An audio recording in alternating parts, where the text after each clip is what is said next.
तो किसी भी वर्ग का हो, किसी वर्ण का हो, वो पूजनीय है, वो आदरणीय है और शील गुण से रहित हो, दुराचरण से युक्त हो, पथभ्रष्ट हो, चरित्रहीन हो, तो चाहे वो किसी भी वर्ण से हो, वो निंदनीय है। अब प्राचीन काल में होता भी यही था। यदि चरित्र भ्रष्ट होने पर भी ब्राह्मण पूजनीय हो सकता था, तो फिर रावण को गाली क्यों दी जाती है?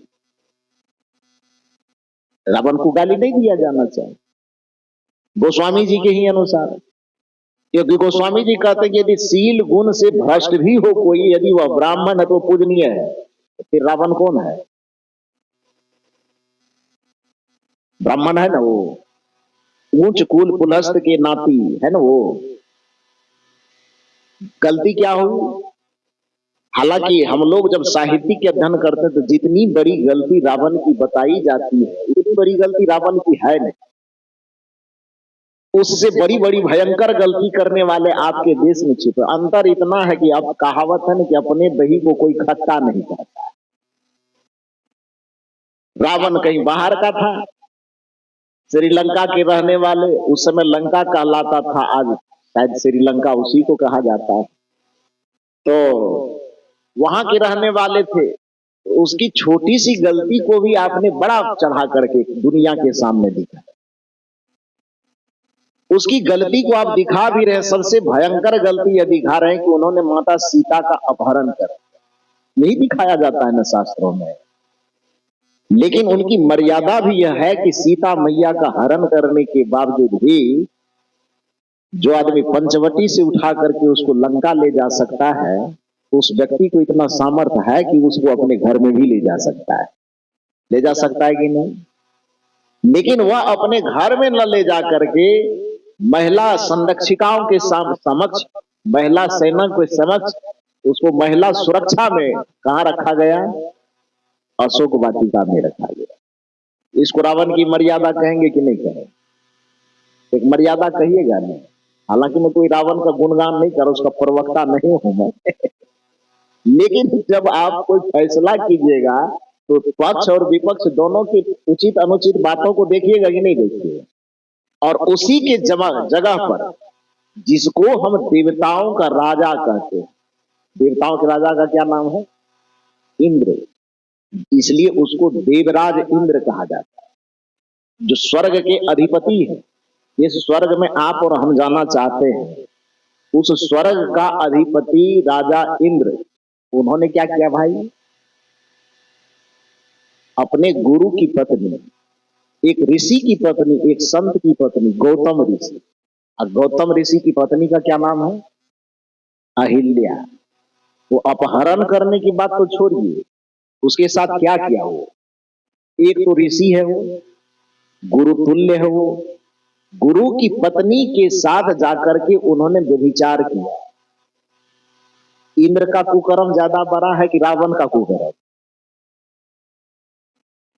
फैसला थोड़ा सा बताइए ना आप लोग। और यदि यही बात कबीर साहब के मंच से कहा जाता तो लोग कहते कि कबीर पंथी से बड़ा उटपटांग बोलता है। इसमें उटपटांग है क्या? सवाल सीधा सा है कि एक आदमी, रावण नाम का व्यक्ति, सीता मां का अपहरण वह भी दुश्मनी में किया। शौक से आकर के रावण ने पहले आग में हाथ नहीं डाला। कारण चाहे कुछ भी हो, उसकी बहन का नाक कान काटा गया। तो स्वाभाविक है कि दुनिया का कोई भी भाई होगा, यदि स्वाभिमानी है वो, उसके बहन के साथ कोई व्यक्ति छेड़छाड़ करेगा, कोई भी व्यक्ति, उस भाई का दायित्व क्या होता है ये बताइए। जिसने उसके साथ छेड़छाड़ किया है, उस भाई का यह धर्म होता है, उस भाई का यह फर्ज होता है कि सामने वाला चाहे वह कितना भी ताकतवर हो, उससे जाकर के लड़ना चाहिए, उससे जाकर के अड़ना चाहिए। इसी में उसका स्वाभिमान बचा रह सकता है ना।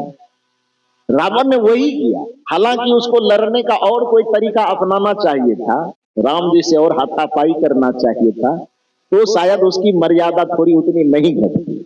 लेकिन चूक हुई दुश्मन को। हालांकि कहा जाता है कि प्रेम और युद्ध में सब न्याय माना जाता है। तो सामने वाले को पीड़ित करना है तो पीड़ित करने का तरीका जो उन्होंने चुना वो तरीका गलत है। उन्हें सीता मैया का अपहरण नहीं करना चाहिए, वह कर लिया।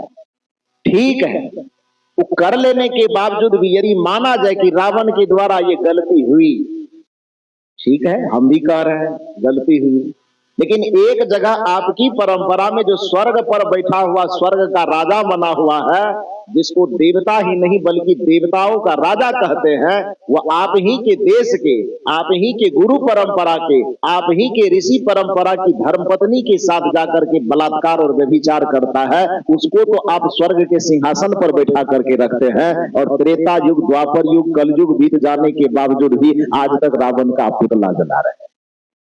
चला रहे कि नहीं? उतनी भयंकर गलती। अब इंद्र से यदि उसकी गलती की तुलना की जाए तो पुतला रावण का जलना चाहिए कि पुतला इंद्र का जलना चाहिए? या ना? लेकिन कहां जलाता है? क्यों? क्योंकि अपना वाला दही है ना, खट्टा कैसे होता? वो अपने घर का गलती से भयंकर गलती करे फिर भी सिंहासन से अभी तक उतारे नहीं है उसको। है? यज्ञ करते हैं तो इंद्र को स्वाहा करते हैं, पूजा करते हैं तो इंद्र की पूजा अभी भी करते हैं कि नहीं करते? क्यों भाई?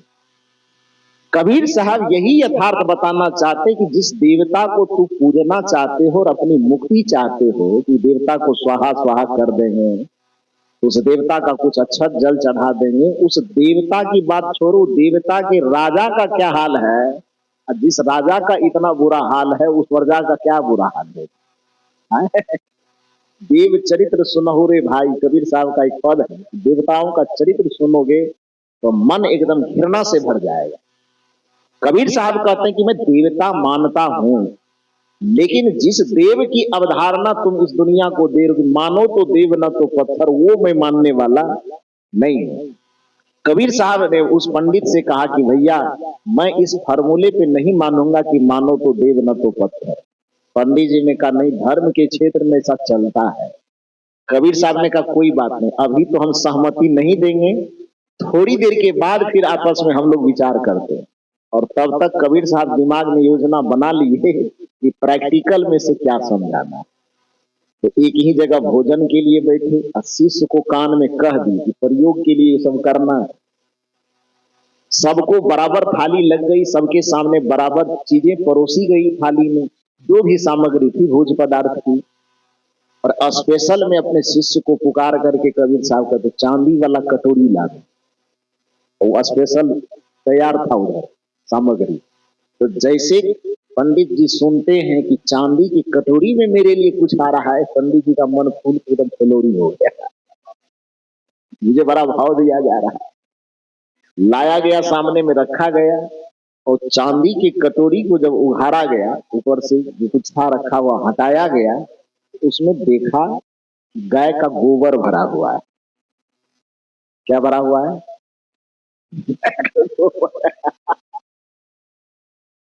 कटोरी बड़ा सुंदर है, चांदी का, चम्मच भी उसमें चांदी का ही डाला है, लेकिन उसमें भरा हुआ क्या है? गाय का गोबर। इससे नीचा वाला गोबर नहीं कह सकते, इसीलिए इतने रहने दीजिए।